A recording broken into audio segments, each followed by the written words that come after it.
So let's consider this for a moment. If you like, you could close your eyes as we enter into contemplation.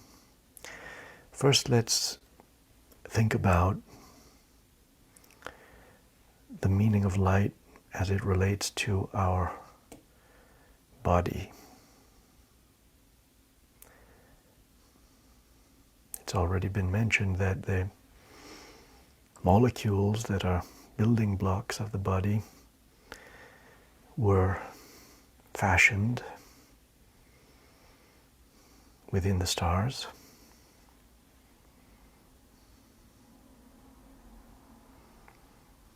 So we are creatures of stardust in that sense.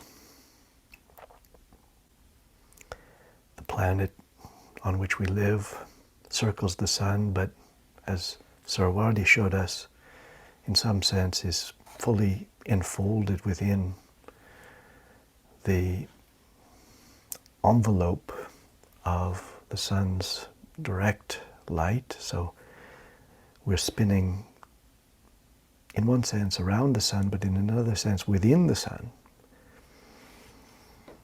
totally immersed and saturated by sunlight.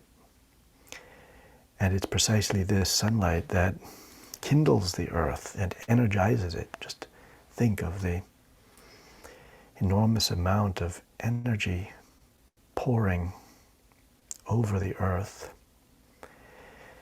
And the face of the earth that faces the sun is energized, we call it summertime, and plants grow and unfurl their leaves toward the sun and imbibe the energy and make sugar of it. And that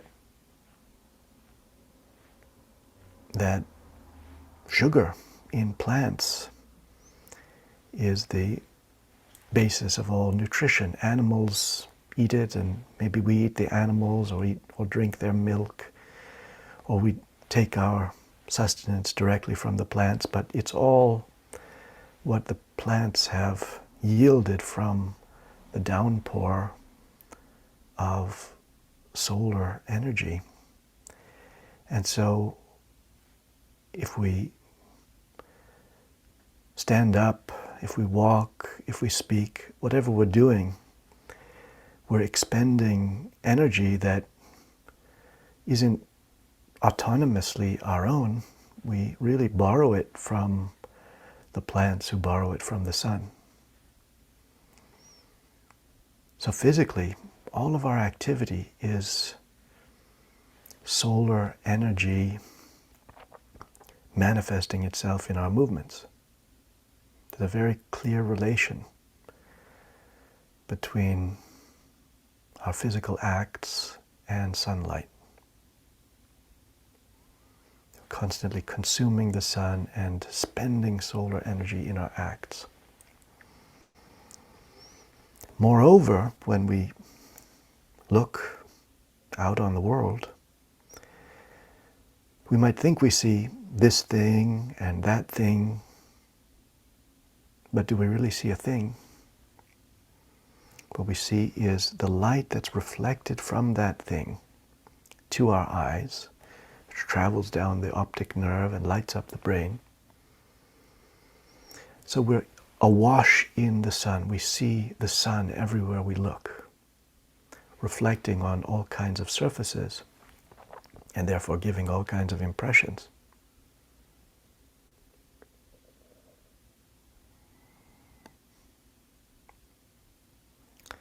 So our vision is a product of the sun and all of the stars. Our actions are moved by solar light. We are perpetually warmed by the sun. Imagine if the earth didn't circle the sun, we would instantaneously freeze and turn to dust, disintegrate. So we're warmed, sustained, shown what we see with our eyes, and our actions are empowered by this perpetual flood of luminous energy pulsing out of our home star, something that we so often take for granted. And just think, this home star is one of innumerable stars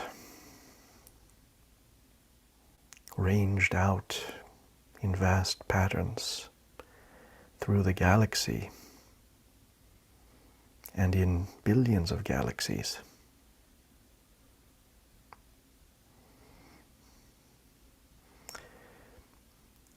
So we already spoke of the discoveries that have taken place over the last century, and how we're just beginning to map the contours of the galaxies. And we've come a long way in this century, but undoubtedly there's so much more to discover, and those discoveries might just be like the discovery of a cell within our own body, or an atom within our own body, beginning to fathom the body of which it is a part, so that we more and more acquaint ourselves qualitatively with the great body to which we belong, and all the intricacies of its anatomy and physiology. And we know that our physical body is internally totally interconnected and diversified. And likewise, the great body in which our planet and solar system is embedded is similarly almost incomprehensibly complex and yet vitally living, animate whole.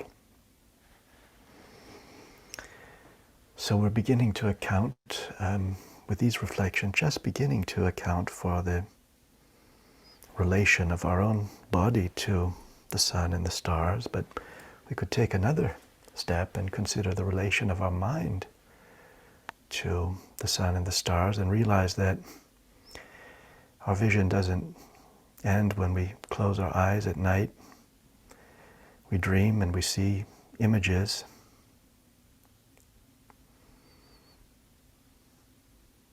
See colors, forms. You could right now close your eyes and conjure up an image. What is the light that reveals it to you? It isn't the light that streams through your eyes, it's another kind of light. It's a light of consciousness. And you can mold that light into forms by virtue of your imagination. And sometimes involuntarily, lights burgeon in the mind. You have visions and epiphanies.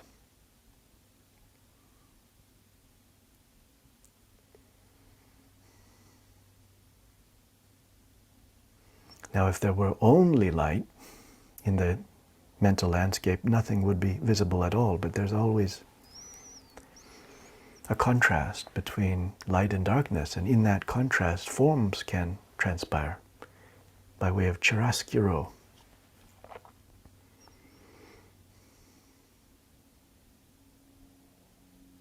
And what seems like darkness, on further inspection, reveals, in fact, subtler degrees of light. The glare of daytime blinds us to subtler manifestations of light, and you can track these in the depths of the psyche into finer and finer realms, subtler realms, till you reach something beyond the world of images and forms. You follow light back to the very substance of the intelligence that perceives forms, which is a numinous luminosity, a sheer glowing knowing. Your very sense of I-ness is a light. This is different from one's notion of oneself, one's ego. That's a persona, a construct. But what knows itself through that construct? It's a noetic light.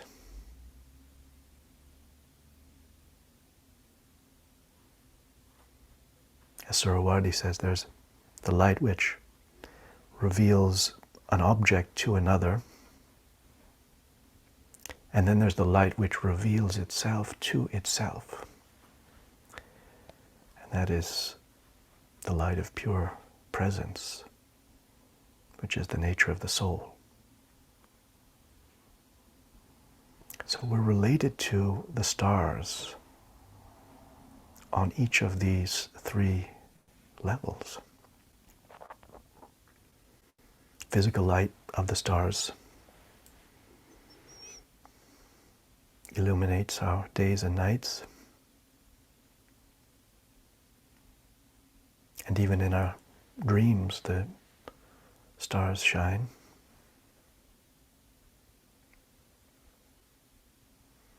And the essence of every star is a noetic light radiating out from the central sun, which is the contraction of the first emanation of the divine light. It contracts to a point and then streams out. And its effusions are stellar souls, and those various souls that are born of astral radiance, including our own. And the more one can rediscover this celestial genesis in the depths of one's soul, the more that one reconnects with a cascade of emanations that work through your being.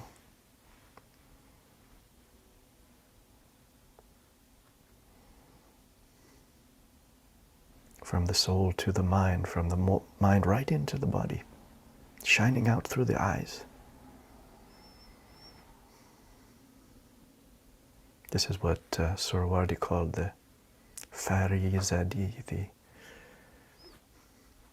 Khvareno, the ancient idea of an aura that descends from the stars and which lights up the one whose life is aligned to his or her deepest purpose, connected with the source.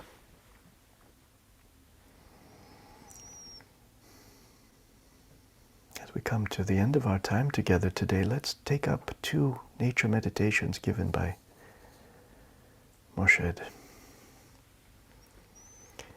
Exhaling, open a way through the heavens.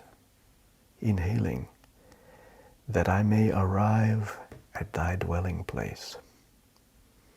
Exhaling, open a way through the heavens. Inhaling, that I may arrive at thy dwelling place, a way through the stars,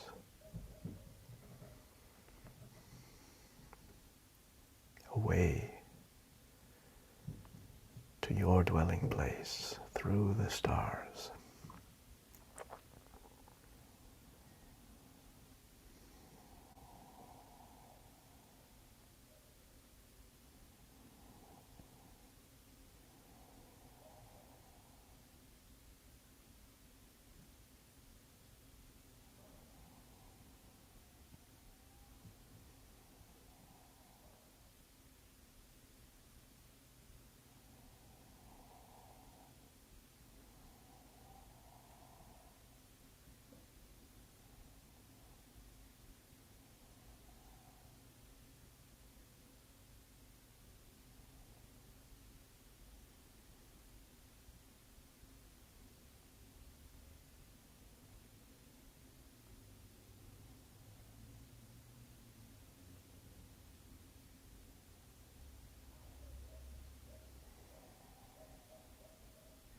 And then the saying, inhaling, let me receive thy divine message.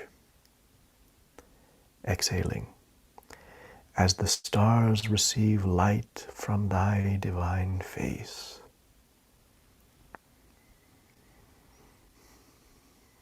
Just imagine, the stars have a face that looks out on the cosmos and another face that looks back in on the light of lights.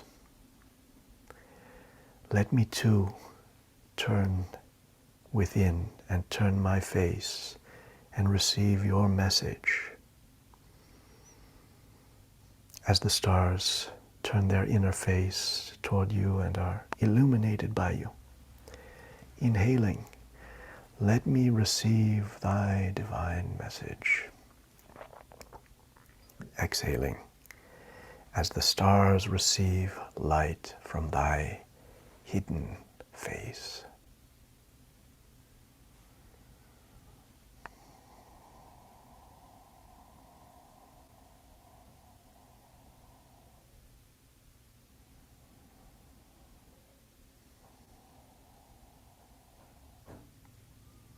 If the hidden face would be unveiled, this whole universe would burn up. It's too powerful, too glorious.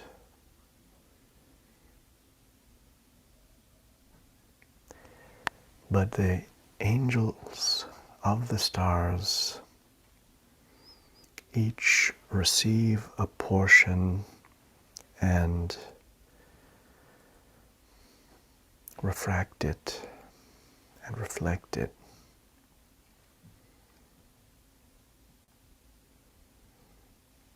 As our souls also do.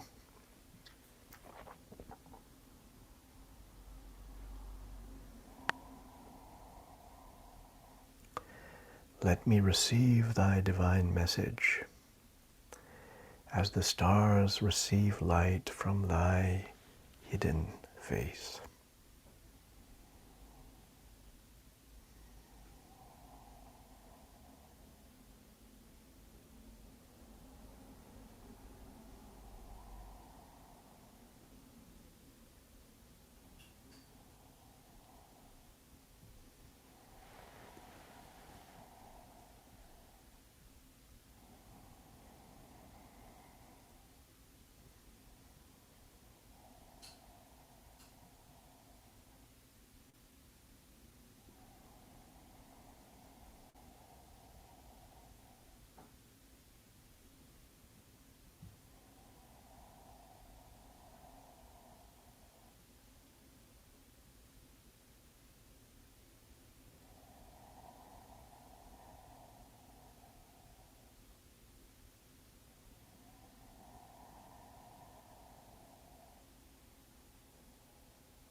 The time has already come to turn our faces outward again.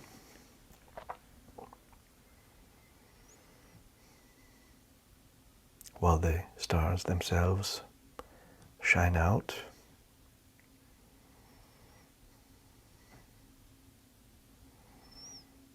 We might emulate them as little terrestrial stars, open our eyes, radiate, meet the light of all that is around us and answer with light.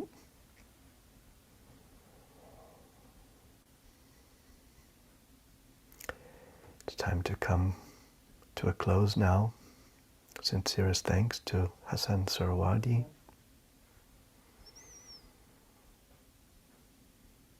And as always to our beloved translators,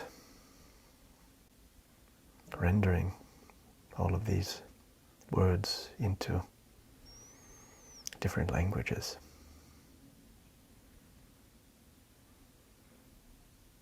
And our splendid musicians. Nirtan this week.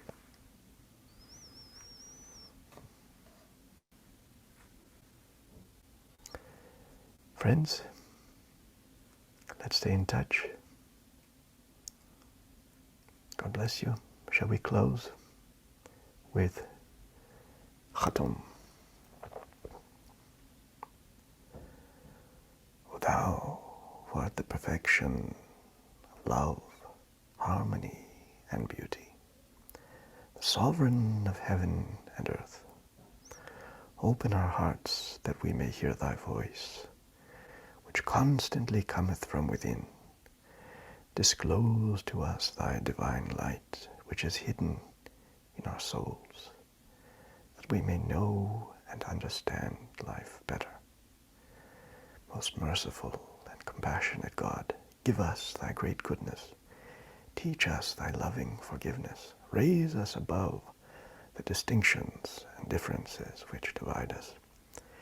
Send us the peace of thy divine Spirit, and unite us all in thy perfect